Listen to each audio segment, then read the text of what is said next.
तारीख 18 अगस्त 1945, जगह ताइवान। कहा गया कि इस दिन आज के ताइवान के फार्मोसा में एक जापानी जहाज दुर्घटना का शिकार हो गया, जिस पर नेताजी सुभाष चंद्र बोस भी सवार थे। 23 अगस्त को जापानी अखबारों में खबर छपी कि नेताजी और जापानी जनरल सुनामासा इस विमान हादसे में मारे गए। लेकिन ये कहानी पिछले 70 बरस से सवालों के कटघरे में है। ताइवान पर जापान का कब्जा खत्म होने के बाद अमेरिकी जांच में पता चला कि उस दिन कोई विमान हादसा हुआ ही नहीं था। बाद में ताइवान की सरकार ने शपथ पत्र भी दिया कि 14 अगस्त 1945 से लेकर 20 सितंबर 1945 के बीच उनके यहाँ कोई विमान हादसा नहीं हुआ। बेशक आज नेताजी की पुण्यतिथि 18 अगस्त को ही मनाई जाती है, लेकिन तमाम दावों की माने तो जब हादसा हुआ ही नहीं तो क्या ये देश के वीर सपूत के साथ नाइंसाफी नहीं है? पिछले 70 वर्षों में क्या नेताजी की मौत पर सवाल उठाते कई चौंका देने वाले सच सामने नहीं आ चुके हैं? You see, Pandit Nehru was absolutely sure that Subhash Bose did not die. One of the purposes of my father's travel to Japan and also Taiwan in November 1965 was to investigate for himself what might have happened. Yes. And I believe that that visit finally allayed my father's doubt. Soviet रूस के जो उस समय तानाशाही dictator था वो Stalin, उसने उसको साइबेरिया के जेल में डाल दी। ये अभी तक तो कोई ऐसा डॉक्यूमेंट हमारे पास आया नहीं है जो वहाँ से डॉक्यूमेंट मिले हैं। सिर्फ मौके किसी व्यक्ति ने कहा, उसके आधार पे है ये, और यदि इसमें कुछ एविडेंस आते हैं तो हम आगे बढ़ेंगे। जैसे किसी ने पूछा कि भाई देश आज़ाद हो गया, अब आप क्यों नहीं प्रकट होते, क्यों नहीं आते? तो हमारा एक मिशन था देश को आज़ाद होते देखना। आज देश आज़ाद है। नेताजी की मौत की खबर आने के 70 साल बाद ऐसे तमाम दावे सामने आ चुके हैं, लेकिन इतना तय है कि 70 साल पहले जिस हादसे के होने की बात कही जाती है वो शायद हुआ ही नहीं था, क्योंकि युद्ध अपराधी के तौर पर जो ब्रिटेन उन्हें खोज रहा था, उसकी खुफिया एजेंसी ने भी 1946 में वॉवेल सरकार को एक रिपोर्ट सौंपी थी, जिसमें कहा गया था कि सुभाष भेष बदलकर सोवियत संघ के इलाके में पहुंच गए थे। ऐसे में सवाल ही सवाल हैं। क्या हादसे में नेताजी की मौत धोखा थी? ब्रिटेन ने क्यों कहा रूस में थे सुभाष, लेकिन भोपाल के लाल जी ने क्यों कहा वो है नेताजी? फिर गुमनामी बाबा क्यों लगते थे नेताजी? नेताजी की मौत का 5वां सच।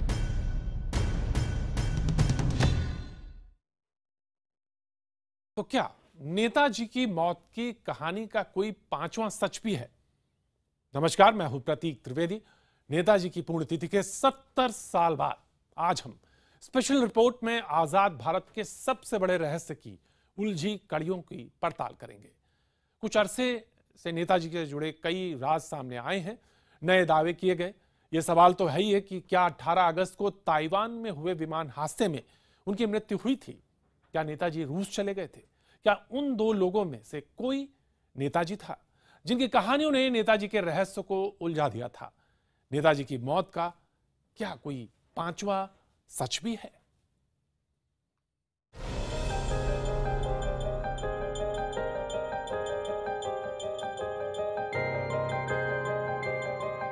हर हिंदुस्तानी का दिल ये यकीन करना चाहता है कि नेताजी की मौत के बारे में उन्हें जो बताया गया वही सच हो। लेकिन ताइवान में हुई कथित विमान दुर्घटना की कहानी में पेच ही पेच नजर आते हैं। विमान हादसे की बात कहानी क्यों लगती है? इसकी वजह है हाल फिलहाल हुए कुछ सनसनीखेज खुलासे। इसी साल अप्रैल में खुफिया ब्यूरो यानी आईबी के सार्वजनिक हुए 2 दस्तावेजों के जरिए अंग्रेजी अखबार मेल टुडे ने दावा किया कि आजादी के 20 साल बाद भी नेहरू सरकार और उनके बाद की 2 सरकारें नेताजी के परिवार और उनके पुश्तैनी घरों की जासूसी करवा रही थी। दरअसल नेताजी सुभाष चंद्र बोस के कोलकाता स्थित घरों की जासूसी ब्रिटिश राज के दौरान ही शुरू हुई थी, लेकिन आजादी मिलने के बाद भी 3 सरकारों ने उन्हें क्यों जारी रखा? यह सवाल नेताजी की मृत्यु के रहस्य से भी जुड़ जाता है। नेताजी के रहस्य पर लंबे वक्त से रिसर्च करने वाले अनुधर ने अपनी किताब इंडियाज बिगेस्ट कवर अप में दावा किया कि नेताजी का निधन विमान हादसे में नहीं हुआ, लिहाजा आजाद भारत में भी नेताजी के परिवार की जासूसी के पीछे अनुधर के पास वाजिब वजह मौजूद है।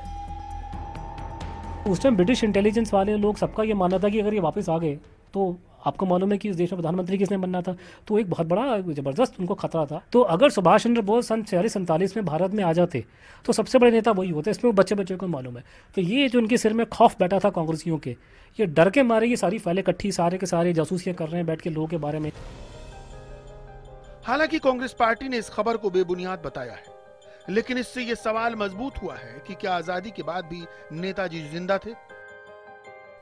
हाल ही में इस दावे को एक और बयान ने हवा दी है, जो सीधे सीधे देश के एक और वीर सपूत पूर्व प्रधानमंत्री लाल बहादुर शास्त्री की मृत्यु के रहस्य से जुड़ जाती है। 11 जनवरी 1966 में लाल बहादुर शास्त्री का देहांत सोवियत रूस में तब हो गया था जब वो पाकिस्तान से युद्ध में विजय के बाद ताशकंद समझौते के लिए वहां गए थे। एक खबर के मुताबिक उनके बेटे सुनील शास्त्री ने बयान दिया है कि अपनी मौत से महज 40 मिनट पहले शास्त्री जी ने परिवार को फोन किया था। सुनील शास्त्री ने कहा, शास्त्री ने फोन पर बताया था कि अपने रूस दौरे पर वो एक बहुत ही विशेष व्यक्ति से मिलने जा रहे हैं।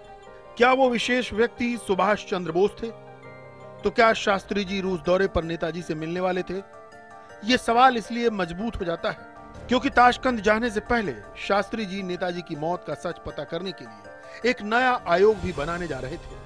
उस वक्त तक ये बात कही जाने लगी थी कि ताइवान में हुए हादसे से पैदा हुई गलतफहमी का फायदा उठाकर नेताजी सोवियत रूस पहुंच गए थे, जहां उन्हें बंदी बना लिया गया। सोवियत रूस के जो उस समय तानाशाही डिक्टेटर था वो स्टालिन, उसने उसको साइबेरिया के जेल में डाल दी और फिर सुबह जवाहरलाल नेहरू को उन्होंने खबर दी। अगर ये कयास सच नहीं है और उसी कहानी पर भरोसा करें जिसे आधिकारिक माना गया है, तो कहा यह जाता है कि विमान हादसे में नेताजी बुरी तरह झुलस चुके थे। उनके सिर पर गहरी चोट लगी थी। इलाज के दौरान उन्हें बचाया नहीं जा सका। लेकिन यहां मौत के रहस्य की दूसरी कड़ी जुड़ गई, क्योंकि जिस अस्पताल में नेताजी के भर्ती होने का दावा किया गया, जिस शमशान में उनके अंतिम संस्कार का दावा किया गया, कहीं भी रिकॉर्ड में सुभाष चंद्र बोस का नाम दर्ज नहीं था। यही नहीं, विमान में सवार होने वाले यात्रियों की लिस्ट में भी उनका नाम नहीं था। ऐसे तमाम सबूतों की वजह से कहा जाता है कि वो विमान हादसा हुआ ही नहीं था जिसमें नेताजी के मृत्यु की बात कही जाती है। ताइवान उस समय अमेरिका के कब्जे में थी, तो ताइवान अमेरिका ने कह दिया कि ऐसा कोई घटना नहीं हुई, ऐसे हॉस्पिटल में कोई लाश नहीं पाया गया, नथिंग। सवाल यह है कि अगर विमान हादसा नहीं हुआ तब जापान ने इस हादसे पर मुहर क्यों लगाई? इस सवाल का एक जवाब जापान के तब के आर्मी हेडक्वार्टर साइगोन से मिले दस्तावेज से मिलता है। दस्तावेज के मुताबिक बोस ने जून और जुलाई 1945 में जापान से सोवियत रूस जाने की इजाजत मांगी थी, लेकिन उन्हें टोक्यो जाने की सलाह दी गई। कहा जाता है कि टोक्यो जाने की यह सलाह और विमान हादसा दोनों ही नेताजी के रूस जाने की योजना पर पर्दा डालने की कोशिश थी, क्योंकि तब तक द्वितीय विश्व युद्ध में जापान की हार तय दिखने लगी थी।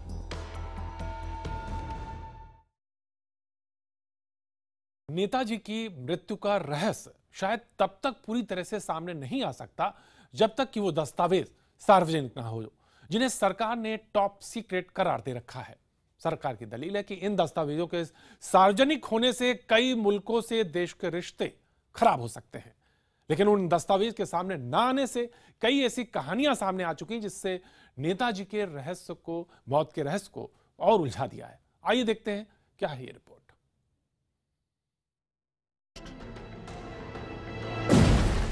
नेताजी की मौत ताइवान के फार्मोसा में हुए विमान हादसे में हुई थी या नहीं, इस सवाल पर खुद सुभाष चंद्र बोस के रिश्तेदार भी बंटे हुए हैं। इंडियन नेशनल आर्मी के कई योद्धा खुद सुभाष चंद्र बोस की बेटी अनीता फाफ और उनके प्रपौत्र सुगातो बोस यही मानते आए हैं कि नेताजी का देहांत विमान दुर्घटना में हो गया था। सुगातो बोस के मुताबिक नेताजी के भतीजे शिशिर बोस ने खुद विमान हादसे से जुड़े हर पहलू की जांच की थी और उसे सच के करीब पाया था। One of the purposes of my father's travel to Japan and also Taiwan in November 1965 was to investigate for himself what might have happened. And I believe that that visit finally allayed my father's doubts. लेकिन नेताजी के ही वंशजों का एक धड़ा मानता है कि उनकी मौत विमान हादसे से नहीं हुई थी। इसी साल अप्रैल में जब प्रधानमंत्री मोदी जर्मनी दौरे पर गए थे, तब बर्लिन में उनसे नेताजी के प्रपौत्र सूर्य कुमार बोस ने मुलाकात की थी। उन्होंने मांग की थी कि नेताजी से जुड़े तमाम सीक्रेट दस्तावेज बाहर लाए जाने चाहिए। Of course, the declassification movement is now growing.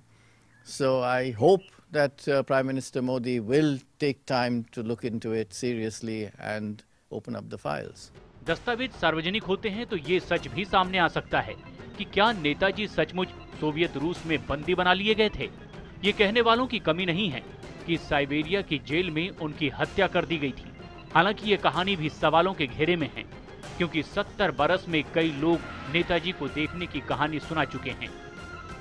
कुछ लोग खुद नेताजी होने का दावा भी कर चुके हैं।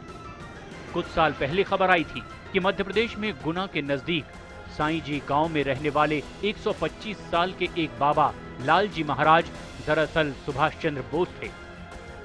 गांव के तब तक के सरपंच ने दावा किया था कि अपनी मौत से 2 दिन पहले लालजी महाराज ने खुद को सुभाष चंद्र बोस बताते हुए ये राज किसी को ना बताने को कहा था। उसके मुताबिक लालजी महाराज ने बताया था कि उनके चेहरे पर बने घाव के निशान ताइवान में हुई विमान दुर्घटना के थे। तब प्रशासन ने भी इस दावे की छानबीन की थी। देखिए, अभी तक तो कोई ऐसा डॉक्यूमेंट हमारे पास आया नहीं है। जो वहां से डॉक्यूमेंट मिले हैं सिर्फ मौके किसी व्यक्ति ने कहा, उसके आधार पर है ये, और यदि इसमें कुछ एविडेंस आते हैं तो हम आगे बढ़ेंगे। लेकिन मृत्यु से पहले लालजी महाराज का दावा सिर्फ कहानी बनकर रह गया। मगर उत्तर प्रदेश के फैजाबाद के अयोध्या में करीब 2 साल तक गुमनामी की हालत में रहने वाले गुमनामी बाबा की कहानी को सिर्फ कहानी कहकर खारिज नहीं किया जा सकता। नेताजी के साथ काम करने वाले कई लोगों ने ही नहीं, बल्कि नेताजी की मृत्यु की जांच करने वाले मुखर्जी आयोग ने भी इस दावे में दम पाया था कि गुमनामी बाबा की कहानी सच के काफी करीब है।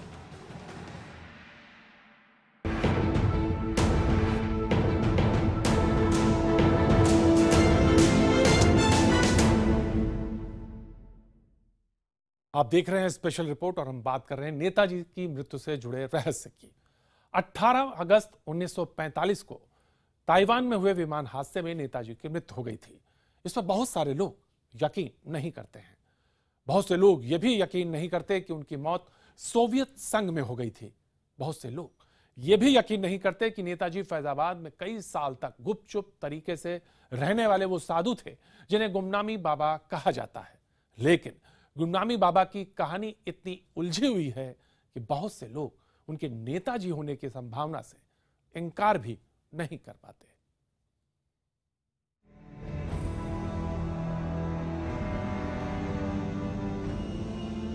फैजाबाद में शरयू नदी के किनारे गुप्तार घाट में गुमनामी बाबा की समाधि है। 18 सितंबर 1985 में गुमनामी बाबा के निधन के बाद यहीं पर उनका अंतिम संस्कार किया गया था। इस पर गुमनामी बाबा की जन्मतिथि 23 जनवरी 1897 दर्ज है, यानी वो तारीख जब नेताजी का जन्म हुआ। गुमनामी बाबा के अतीत के बारे में ज्यादा जानकारी नहीं है। वो कुछ वक्त तक अयोध्या में रहे थे। 1982 से वो फैजाबाद के राम भवन में आकर रहने लगे थे। एक दिमाग में ये तो रहता था कि ये व्यक्ति औरों से हटके हैं। जैसे किसी ने पूछा कि भाई देश आज़ाद हो गया है, अब आप क्यों नहीं प्रकट होते, क्यों नहीं आते? तो हमारा एक मिशन था देश को आज़ाद होते देखना। आज देश आज़ाद है, देश की बागडोर जो है प्रशासन की सब आम जनता के हाथ में है। गुमनामी बाबा को करीब से देखने वाले कहते हैं कि उनकी बहुत सी बातें नेताजी से मिलती जुलती थीं। गुमनामी बाबा की ये तस्वीर उन्हें देखने वालों के बयान के आधार पर एक चित्रकार ने बनाई है, लेकिन उन्हें देखने वाले कहते हैं कि वो नेताजी की तरह ही 6 फुट के थे। धारा प्रवाह जर्मन, संस्कृत और बंगाली बोलते थे। उनकी मौत के बाद राम भवन से उनका चश्मा, कई दस्तावेज, खत भी मिले जो गुमनामी बाबा के नेताजी होने के शक को पुख्ता करते हैं। अपने देश में आने के बाद वो नैमिषारण्य में रहे, बस्ती में नैमिषारण्य में रहे, फिर वो बस्ती में रहे, फिर वो अयोध्या में 7 साल और 6 साल में 2 बार रहे वहाँ पर, और आखिर में अपने अंतिम समय में वो अयोध्या आ गए थे, फैजाबाद आ गए थे। लेकिन गुमनामी बाबा ही अगर नेताजी थे तो सवाल है कि उनकी मौत पर बने आयोग ये सच क्यों नहीं तलाश सके कि विमान हादसे के बाद भी वो जिंदा थे। सरकार ने नेताजी की मौत की जांच के लिए 1956 और 1977 में 2 आयोग बनाए।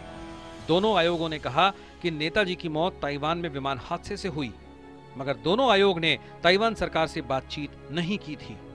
1999 में मुखर्जी आयोग का गठन किया गया। मुखर्जी आयोग ने 2005 में ताइवान सरकार से बात की।